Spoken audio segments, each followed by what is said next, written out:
Amen. Well, the revival week is very exciting. Revival week esanyusa.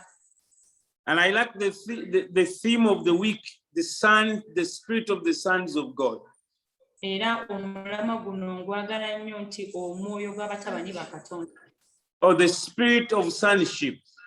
Oba omwoyo gw'obutabani. And I think it's a very timely theme. Era nze ndowooza nti kintu kya kaseera kano ddala. And as I told you on Sunday, I believe the spirit of the anointing on Kawempe Worship Center is the anointing of fathering. Era nabagamba ku Sunday nti omwoyo guli Kawempe Worship Center gwe mwoyo ogwo batata.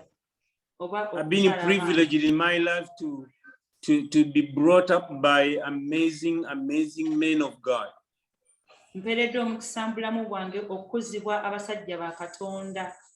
So my biological father was not a born-again Christian. So I did not learn anything from my biological father concerning spiritual stuff.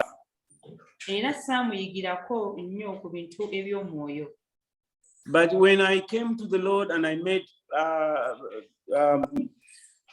Papa Ron DeVoe and Mama Shuri,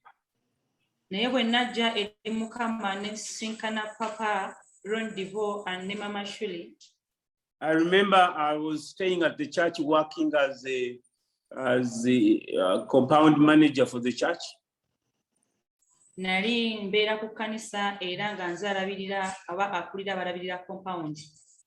All of you younger ladies, you need to listen to my testimony. I was a church compound manager. And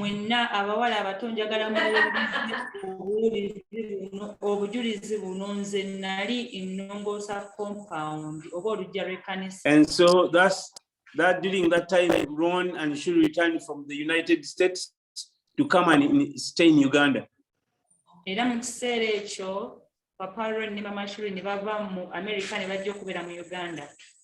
And I was staying in a room by their house. And so my job was simply to clean, to sweep the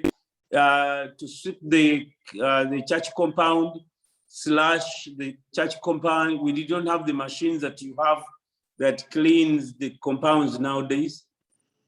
Era omulimu gwange gwali kwera lujja kusaawa nga n'obuuma buno busaawa tebunaba kujja bwe mwine ennaku zino.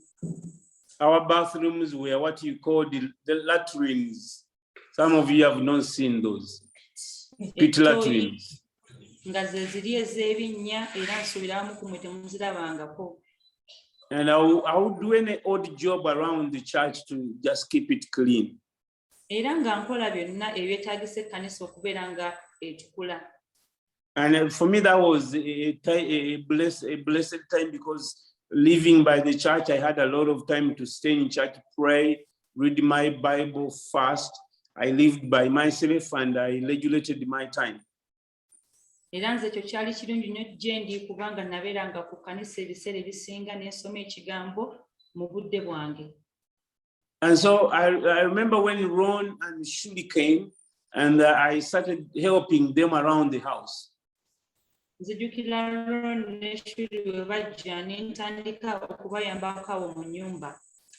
I started by mopping their floors. And then every Saturday I would do their laundry.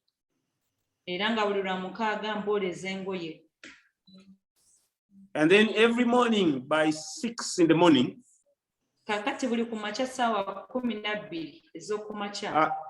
there was no running water in the house, so I had to run to the borehole and fetch about 12 jerrycans of water and fill their water drums.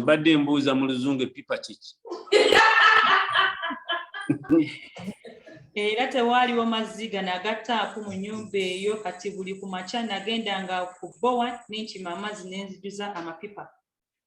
And then, so they would have water to use. Then I would come back in the afternoon and do the same 12 jerrycans. So every day I had to do about 24 jerrycans of water from the borehole. Kaakati n'olweggulo nga nkomawo ne nkola kye kimu kitegeeza nti mu lunaku nakimanga ebidomola by'amazzi 24. Then I'll do their dishes after dinner or after lunch whenever I'm around. Kati n'enjozanga n'ebintu amalanga okulya ekyeggulo oba ekyemisana buli bwe nabeerangawo. So, but I remember one day I had gone to school, and when I came back, Nzijjukira olunaku lumu nali ngenze ku ssomero era bwe nakomawo Ron and Shuli invited me into their house, Ron ne Shuli ne bannyaniriza mu nnyumba yaabwe and they told me the Lord spoke to them the previous night. ne baŋŋamba nti Katonda yali ayogedde nabo ekiro ekyali kiyise That I'm a son of God, nti ndi mwana wa Katonda, that the Lord was going to use me mightily. nti Mukama yali agenda kunkozesa mu maanyi. And therefore the Lord had given them an assignment to father me. N'olwekyo Mukama ng'abawadde omulimu okunzaala. So they were both crying, so I did not have a choice, so I joined the party and I started crying. Kaakati bonna ne batandika okukaaba nange nga sirina kyakukola wabula okubeegattako tukaabire wamu. So the three of us were crying, and I was confused. No one has ever called me son. Kati ffenna basatu ne tutandika okukaaba, nze n'olwo nga binsobedde kubanga tewali yali ampise mutabani. So Ron told me, go get your stuff and come and occupy the guest room. Ron n'aŋŋamba genda oleete ebintu byo ojjobere wano mu kisenge ky'abagenyi.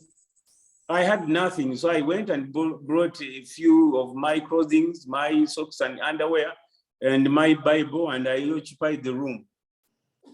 Kumpi sirina kye nali nnina ne ŋŋenda nnoonyayo obutonotono bwe nali nnina ne Bayibuli yange ne nzija mbeera mu kisenge ekyo. Yes, I had a few underwears, those of you that are laughing. Era mmwe abaseka kankiddemu nti ne underwear nazirina nga ntono.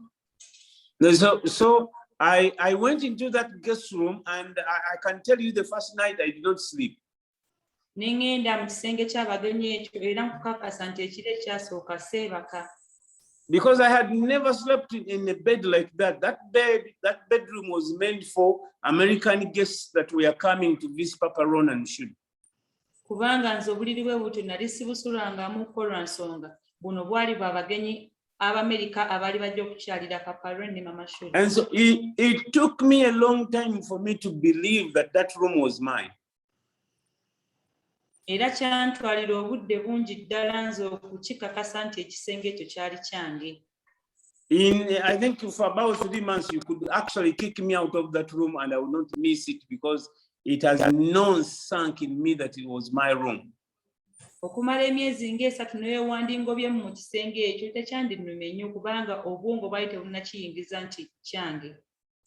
But little did I know that the Lord had started a journey of fathering me and preparing me to become the man that I'm trying to become today.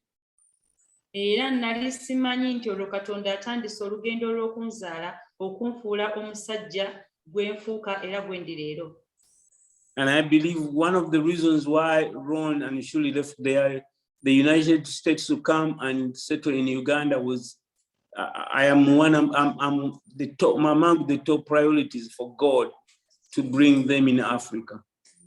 Era nzikiriza nti ensonga enkulu Papa Ron ne Mama Shuli gye bava mu America ne bajja wano nze omu ku nsonga ezaali enkulu. And so I remember Ron was a very, very, very sensitive man when it came to the things of God. Kakati Ron yali yeekennenya nnyo ensonga za Katonda, ebintu bya Katonda. But he could also lose his lose his temper. Naye era yavangako waya. Very quickly. Mangu nnyo. And so one of those times I had just been in the house for about 3-4 months, and then he confronted me on something. Era ebiseera ebyo naye nakabeera mu nnyumba yaabwe emyezi nga 2-3 ne wabeerawo ensonga gye yayogerako nange. And at the beginning, I thought this man does not like me. Era nensooka ne ngamba naye omusajja ono ekiddala tanjagala. You see, he's white and black, so he can't even be my father. Mweru nze ndi muddugavu tayinza na kubeera taata wange ono. Ebyo nno mu Luganda bye bayita ebyewammwe. Those are what they call ebyewammwe in Luganda. They had come on me and they wanted to take me back to Kisagala.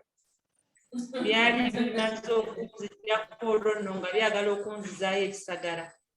But from that moment, Ron, though he was such a loving man, naye ate mu kaseera ako Ron yali musajja alina okwagala. Ron would confront you on anything small and bring it out in the light, and you had to talk about it and deal with it, and you had to be convinced that you have moved on or you have given up on whatever you are doing to become a different man. Kaakati yenga akasonga naye kabeera nga katono nga akabeerako paka lwakakasa nti okitegedde era weeyongeddeyo okufuuka omuntu omujja. But then I knew with time I proved that this man deeply loved me.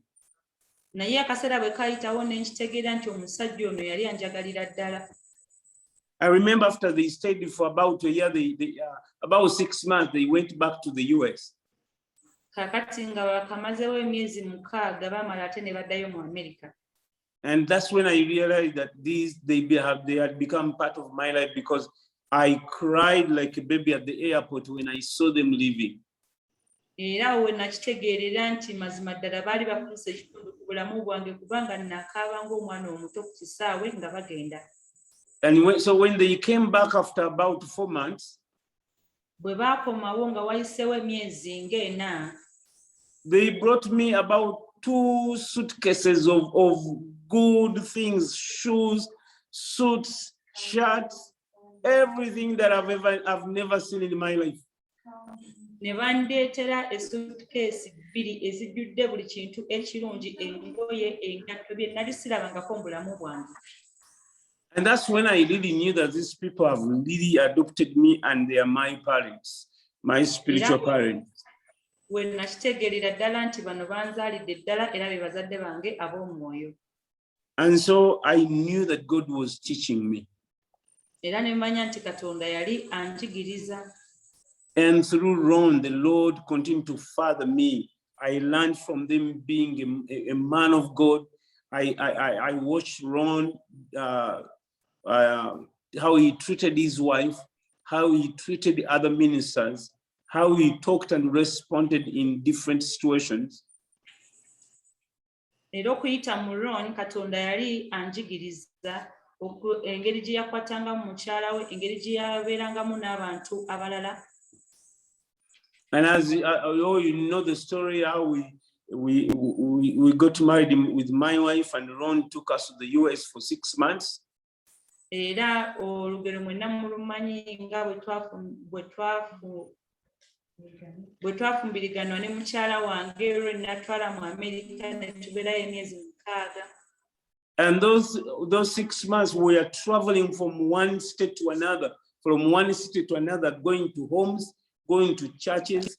And the Lord wanted me to watch Ron because he was such a fine speaker, a powerful preacher, very eloquent and very, very prophetic.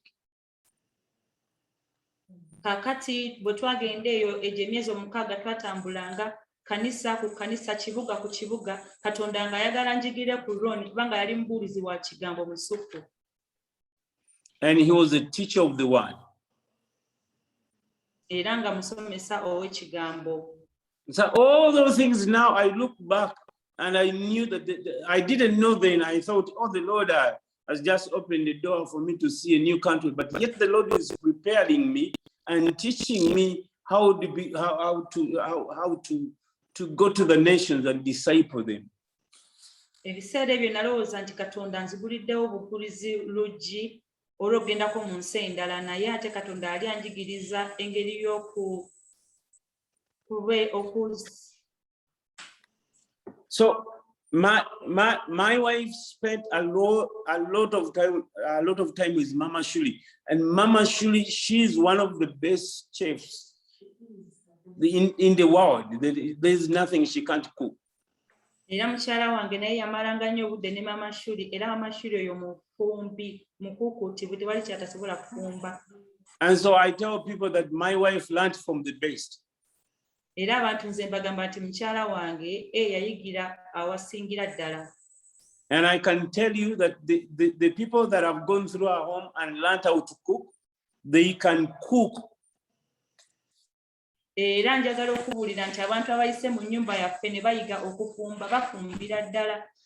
Because my wife has mentored them, has fathered them or mothered them in such a way that one of them this week is actually hosting a team of Americans. They are not hiring anyone, but they are cooking for those Americans themselves because they learned from us, because we learned from someone.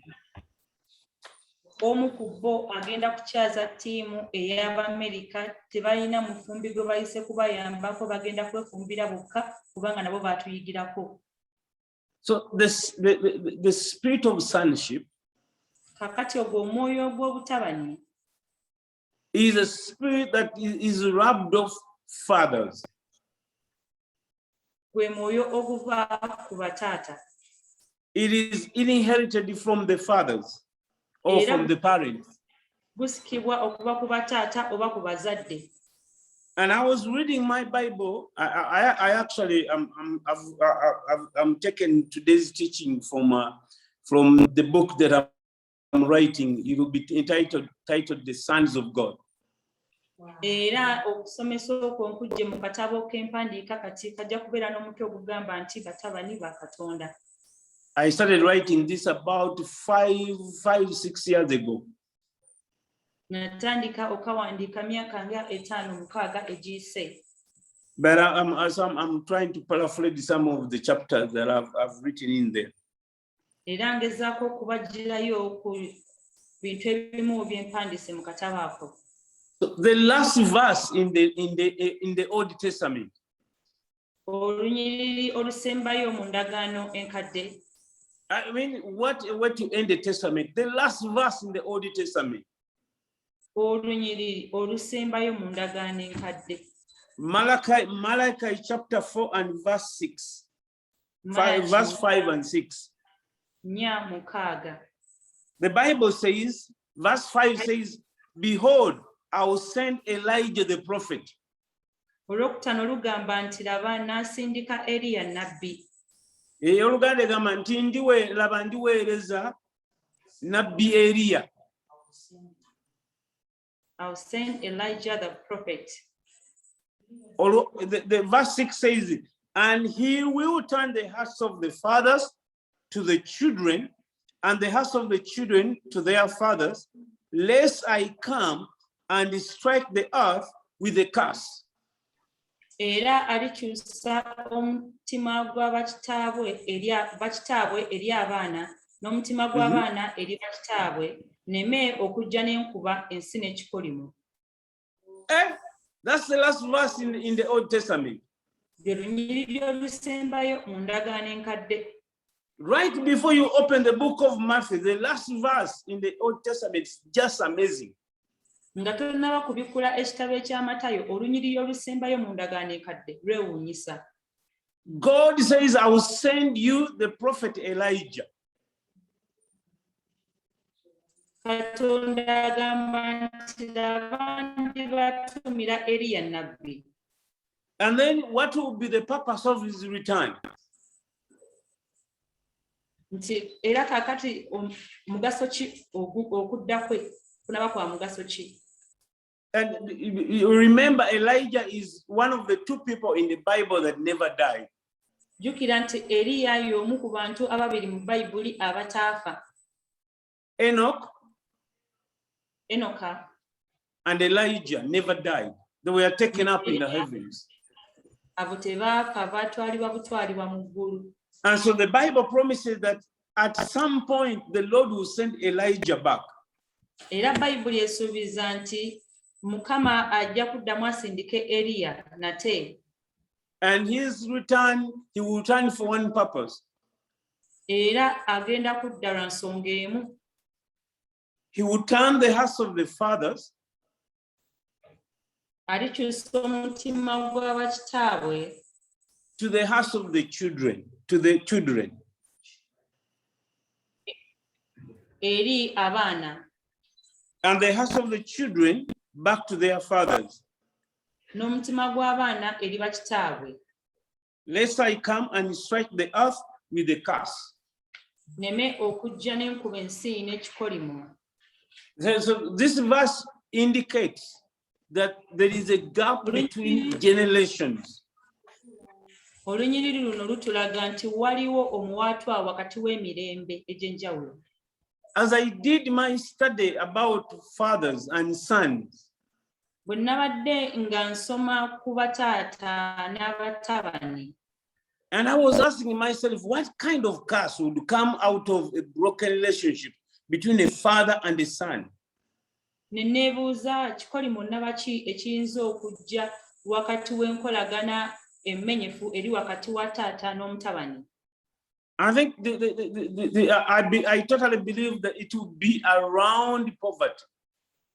Era nze nzikiriza nti ekikolimo ekyo kiyinza okwetooloolera ku bwavu. Because any moment you have a father and a son, those are two generations represented, the older and the younger. Kubanga buli w'obeera ne taata n'omutabani egyo emirembe gya mirundi ebiri nti waliwo omukulu n'omuto. So the father has the anointing from the past. Kaakati taata alina amafuta agava mu byayita. Life victories, achievements, the war that the fathers win. Ebyobulamu era n'entalo bataata ze bawangula. They gather a lot of anointing on their lives. Bakuŋŋaanya amafuta mangi ku bulamu bwabwe. And so the sons represent the future. Naye ate abatabani bakiikirira eby'omu maaso. They may not have the anointing, but they are there to take over from their fathers. Bayinza okuba tebalina nnyo mafuta naye ate nga bafuna kye bafunye okuva ku bataata. So if you've watched these athletics, they call Lily.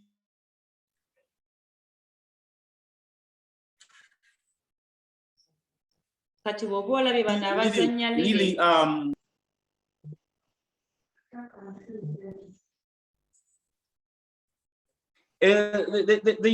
they always have a baton.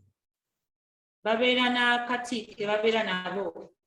And you had had people say, I ran as fast as I could. I was the first, but then I turned around and I didn't have the baton, so I was disqualified.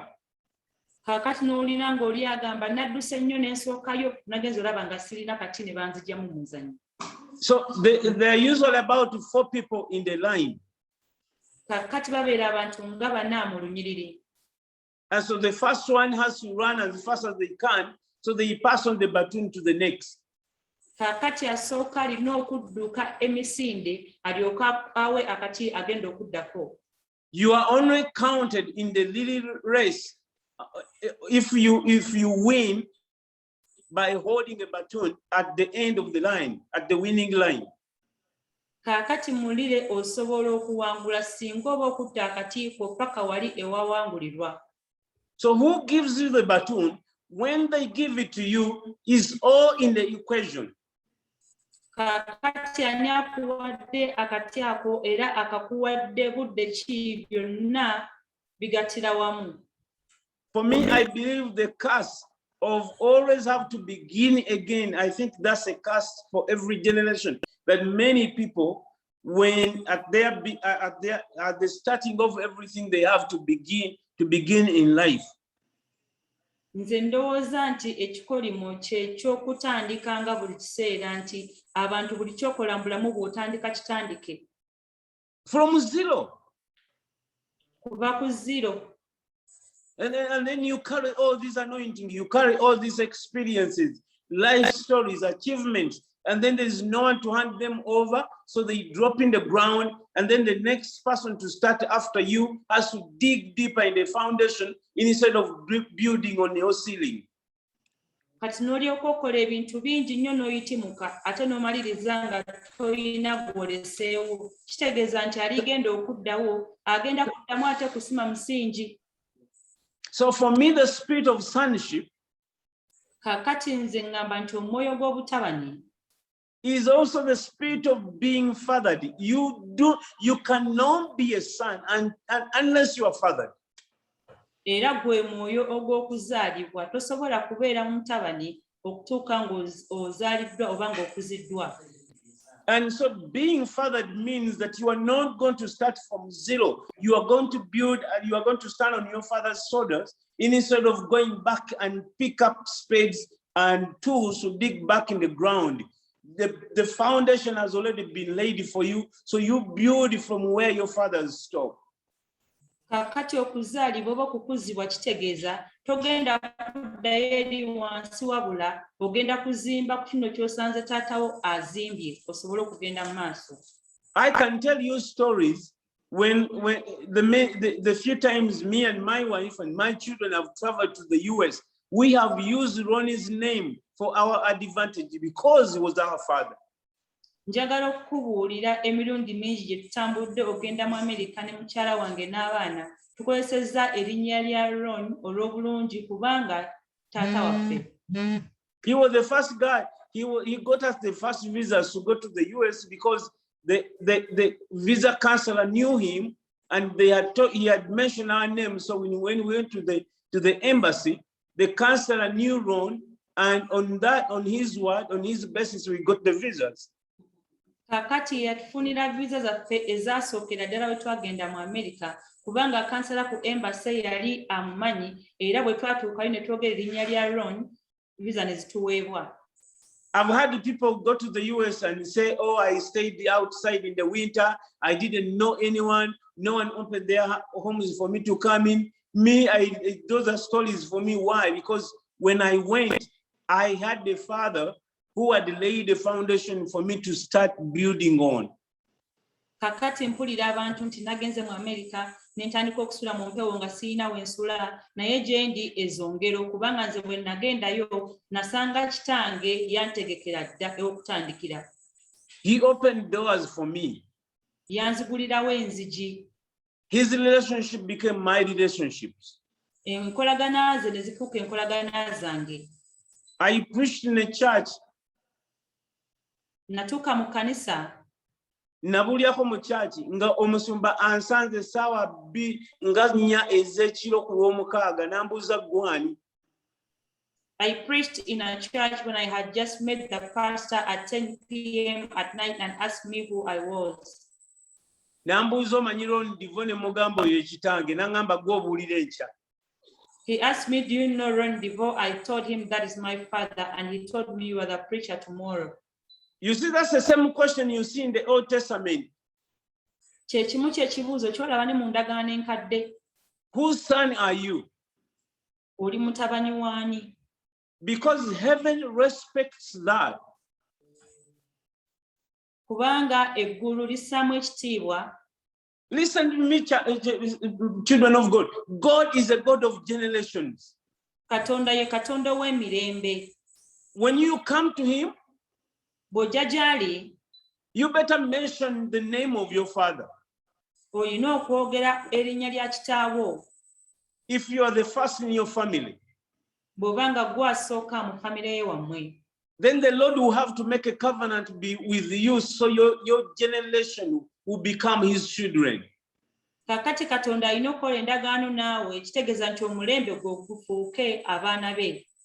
But the moment God makes a covenant with you like this, naye Katonda wakola naawe endagaano bw'ati, your descendants, all they have to do is to mention your name to God, and God will know exactly who they are talking about. Kakati ab'olunnyiriro balina kwogera linnya lyo eri Katonda, olwo Katonda alyoka ategerere ddala ani gwe boogerako. And so God had a covenant with Abraham. Kakati Katonda yalina endagaano ne Ibulayimu. So Isaac is blessed because of that covenant. Kakati Isaaka n'aweebwa omukisa olw'endagaano eyo. And then Jacob comes along, he tries to destroy his life, but there was a covenant on his grandfather, and the covenant was supposed to be continuous. So God arrests this young man. Kaakati Yakobo n'ajja n'agezaako okubibuzaabuza naye olw'okubanga waaliwo endagaano ne kitaawe Katonda n'asooka amukkakkanya. And so you see that happening in the life of David. David had a covenant with God. Kaakati ne mu bulamu bwa Dawudi olaba ekintu kye kimu nga kiddibwamu kubanga Dawudi yalina endagaano ne Katonda. And you can see that every king that lived a righteous life is called the son of David. Era olabira ddala nti buli kabaka eyabeerawo mu bulamu obutya Katonda yayitibwanga mwana wa Dawudi. So when God makes a covenant with a man, Kaakati Katonda wakola endagaano n'omuntu, and somehow you wrap yourself in the same anointing, naawe neweesemberezaako ku mafuta ago, then they become your father, then you get a blessing of not having to start from zero, but you build on their foundation or their ceiling to double the work that the Lord gave them to do. Oli nno n'alyoka afuuka kitaawo naawe n'osobola okuzimba ku mulimu guli Katonda gwe yamuwa okukola. Mukama waffe yeebazibwa abooluganda. Praise the Lord, brethren. Gye muli abooluganda mugoberera bye tugamba. Are you there? Are you following what we are saying? So why would God say, I will send back Elijah? Kaakati Katonda lwaki agamba nti ndibatumira nate Eliya? Because Elijah is one prophet in the Old Testament, 2 Kings chapter 2. Kubanga Eliya ye nnabbi omu ndagaano enkadde ba Ssekabaka ekyokubiri 2. Right before Elijah is taken away, Eliya nga yakamala okutwalibwa bw'ate, he had built such a powerful anointing on his life. He has shaken the nation and the neighboring nation, and he has delivered the enemies of God into the hands of the right prophets, and he has brought such a revival in the land. Kaakati yali azimbye amafuta ag'enjawulo nga aleese ne revival mu kitundu ekyo. And then the Lord told him that before you depart the scene, I want you to anoint another man to take over your place. Kati Katonda n'amugamba nti nga tonnaba kuvaawo njagala ofuke ku musajja omulala amafuta atwale ekifo kyo. And so that's how we got Elisha.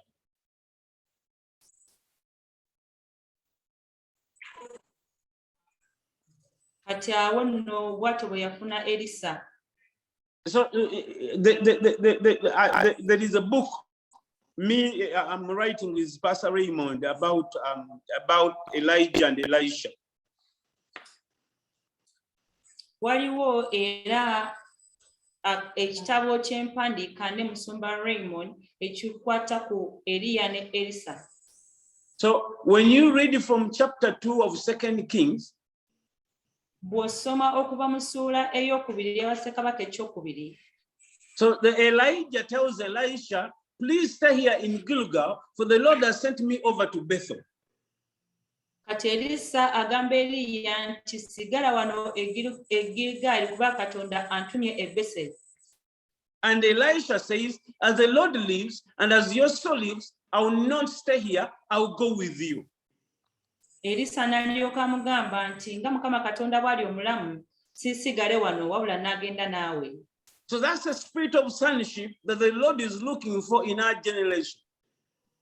Era gwe omwoyo gw'obutabani Katonda gwanoonya ne mulembe gwaffe guno. That when you locate the person that the Lord has brought into your life as your father, as your spiritual leader, as your covering, bw'ozuula omuntu Katonda gw'atadde mu bulamu bwo nga taatawo ow'omwoyo, that when anytime they try to put a gap between you and themselves, you have to have a determination of a son that says, as the Lord lives and as your soul lives, I will not leave you, but I will go with you.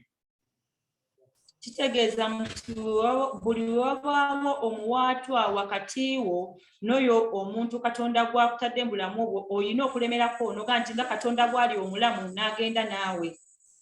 It is this generation that has not pursued the fathers like they should. Era guno gwe mulembe ogutanoonyeza oba okugoberera bataata nga bwe gulina okukikola.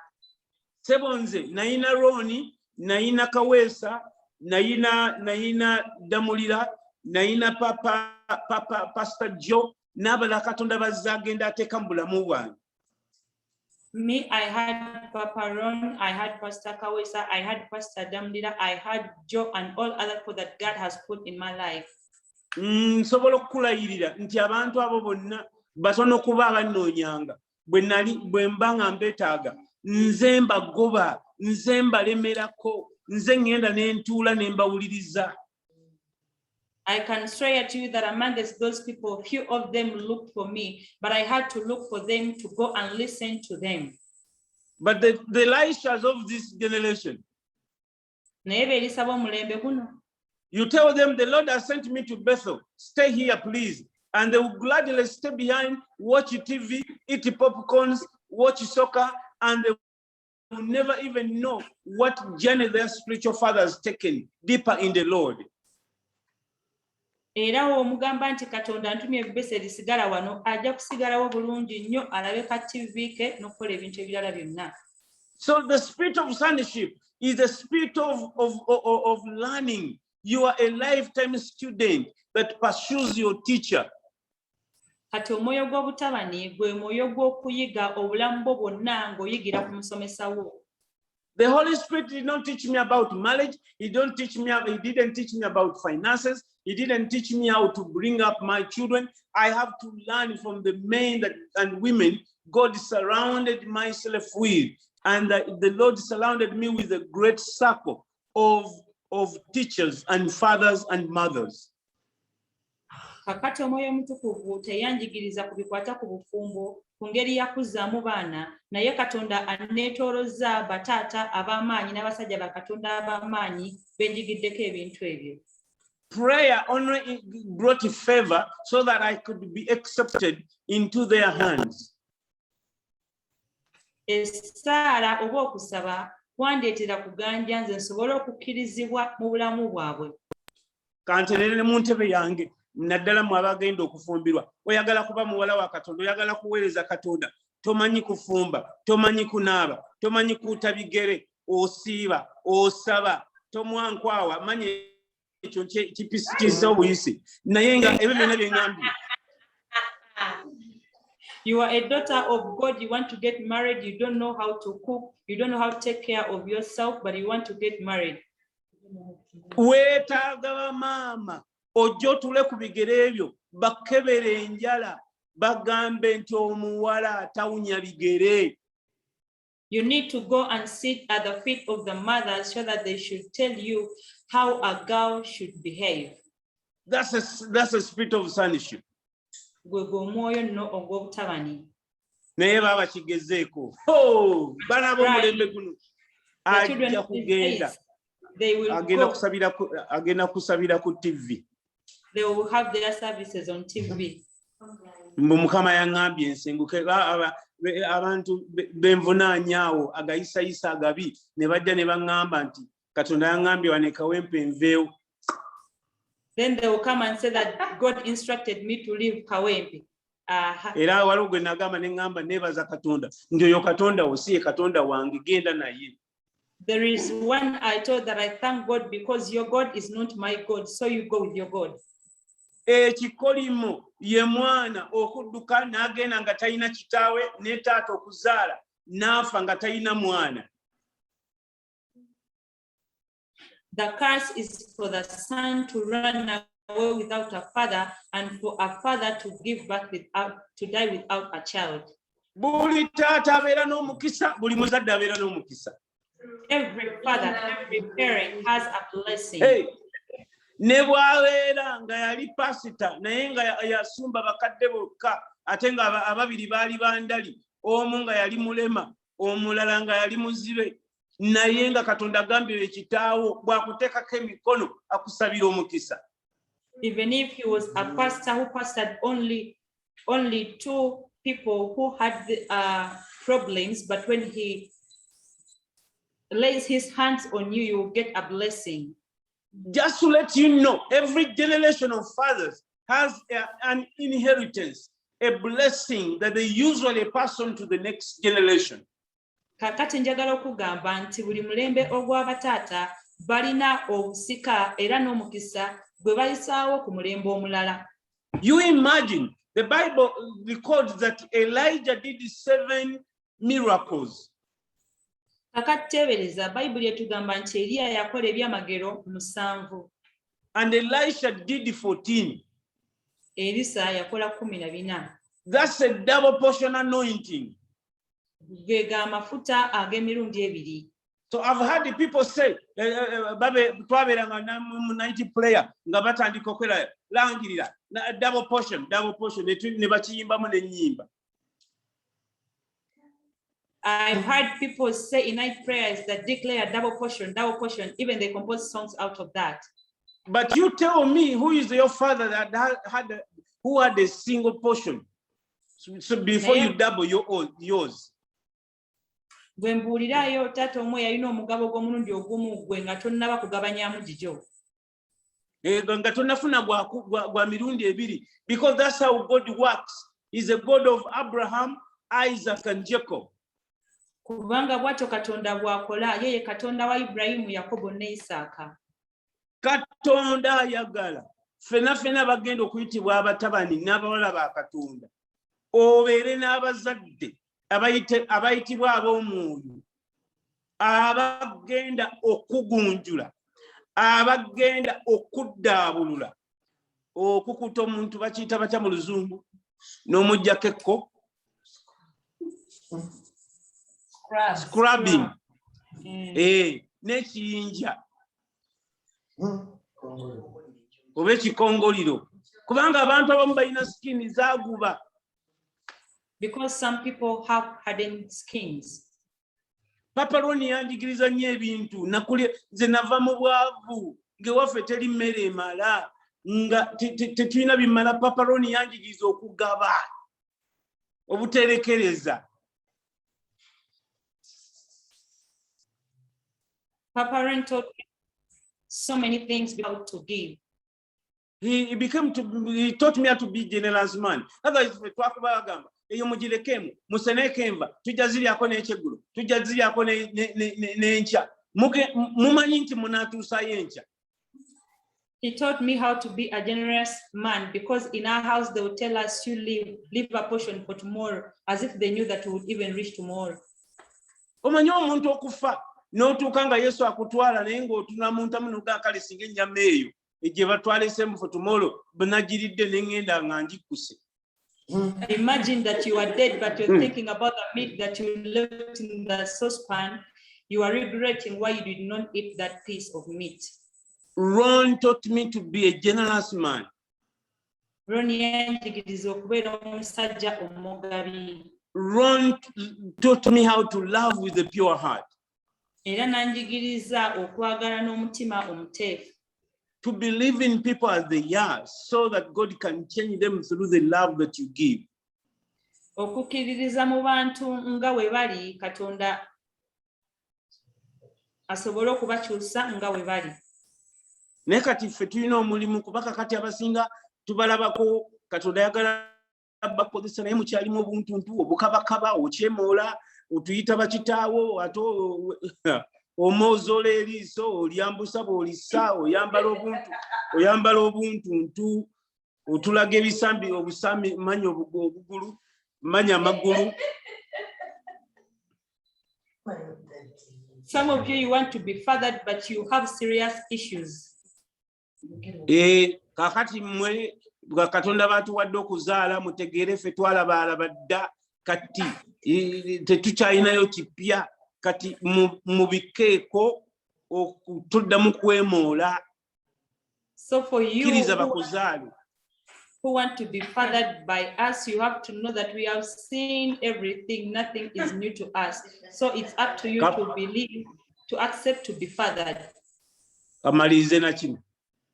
Let me end with this. Taata tabeera ddole. A father is not a doll. Kankikuddiremu, taata si ddole, mbu kati ate taata tabeera jjajja, n'ebyo mu byawule. And a father is not a grandfather. You should separate that two. Jjajja ye taata yakaddiwa. Because a grandfather is an old father. Ne bw'oyonoona mu dayipa jjajja agamba ojja kuba bulungi. Even if you mess in your diapers, the grandfather is lenient with you. Taata akwasisa empisa. But the father will teach you how to behave. Akolanga police. Akolanga koti y'amagye. He operates like police and like a court martial. Ate taata n'akolanga Nancy n'akujjanjaba ebiwundu ye kennyini byakutuusizaako. And the father will also work as a nurse to treat the wounds that he has brought onto you. Nzijukira mama wange lwe yankuba emiziŋŋoonyo n'enzimbazimba nzenna ate era yennyini n'afumba amazzi n'anyiga ebyo ebyali bizimbyezimby. Oyo tabeera muzadde mulungi. I remember when my mother beat me and my body was all bruised, but she is the one who boiled the water to soothe all those wounds. Isn't that nga bwagamba era gwe wabireetedde. Telling me this was your own doing. Naye tokiddangamu kati olaba by'ogwako ng'okola ebitajja. But never repeat the same. You see the problems you cause. Abooluganda bwe tubagamba the spirit of fathering is upon us. So when we tell you nti omwoyo gw'obuzadde guli ku ffe, we want to know about your marriage. twagala okumanya ebikwata ku bufumbo bwo. We want to know about your finances. Lwaki towa kimu kya 10? Oba lwaki okiwanga tekiwera? Twagala okumanya ebikwata ku ssente zo. Why do you give? We want to know about your business. Twagala okumanya ebikwata ku business yo. We want to know about your children. Twagala okumanya ebikwata ku baana bo. We are your fathers. Kubanga ffe tuli bakitaabo. Because we are also being fathered. Kubanga era naffe tuliko abatuzaala. So the spirit of sonship is the spirit of a student. Kati omwoyo gw'obutabani era omwoyo gw'omuyizi eyeeyongera okuyiga. Eba naye ssaawa ziri mmeka? What time is it? Zeezo ziweddeyo. Naye njagala obbaleka abooluganda nga mbakubiriza nti ekawempe mwe Katonda baatuwadde muyina omukisa kubanga bataata mu kyaki mwe tuli nnyo ne bamaama. But I want to encourage you that those of you that God has given us in Kawempe, I want to tell you that you have the mothers and the fathers God has given you. Kati mwetegeke entondotondo obusungusungu obwo obunakunaku obwo naki kirala okuzira kiki mu Luganda mu Luzungu ebuyisayisa obwo ate eri etteeso bwo tebuliyo naye buli nnyo wano mu Baganda wano. So all those small habits in Teso, they are not there, but here in Buganda, that's where you find all of them. Ebyo byonna tubikutulako mu linnya lya Yesu, kutirako ogwoyo gw'ennaku ogwo. We break all the things from your life in the name of Jesus. Nze ndi munaku, najja bw'omu, nze tebanjagala, n'otuula emabega ne weefunya enkuba n'ekkuba ate nga mu maaso wakyaliyo ebifo. You keep on saying, I'm poor, they don't love me. You keep yourself at the back, yet there are seats in the front. I want to tell you there is enough anointing on Kawempe Worship Center. Njagala okugamba nti amafuta agali Kawempe Worship Center gamala. There should not be cast in our midst. Why? Because the hearts of the fathers are already turning to you, our children, and you, the children, you need to turn around and embrace your fathers so that there will be no curse in our midst. Tewalina kubeerawo kikoli mu masekati gaffe kubanga emitima gy'abataata giddira abaana. Nolwekyo nammwe abaana mulina okukyusa emitima gyammwe eri bataata waleme okubeerawo ekikoli mu masekkati gaffe. You are not going to start at zero. Why? Because the Lord has given us an anointing, an anointing of foundation, and you are going to start to stand on our ceiling, on our shoulders, and you are going to excel, and you are going to be like an arrow that we are going to shoot in the future to the third generation in Jesus' name. Togenda kutandika ku zero kubanga ogenda kuyimirira ku bibegabega byaffe olwo nno olwokobeerenga akasaale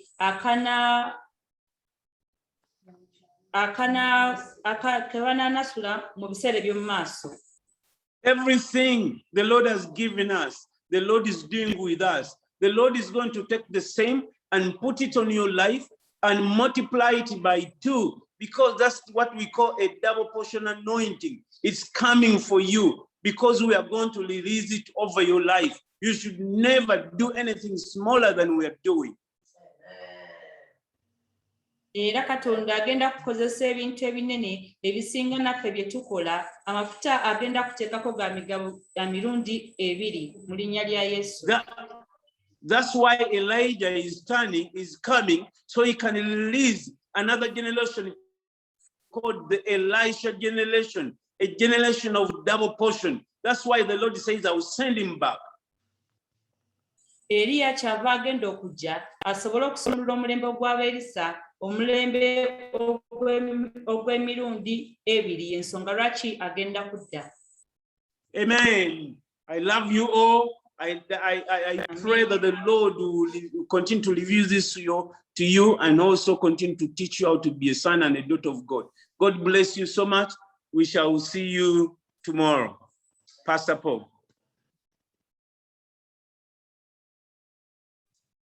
Hallelujah. Praise the Lord.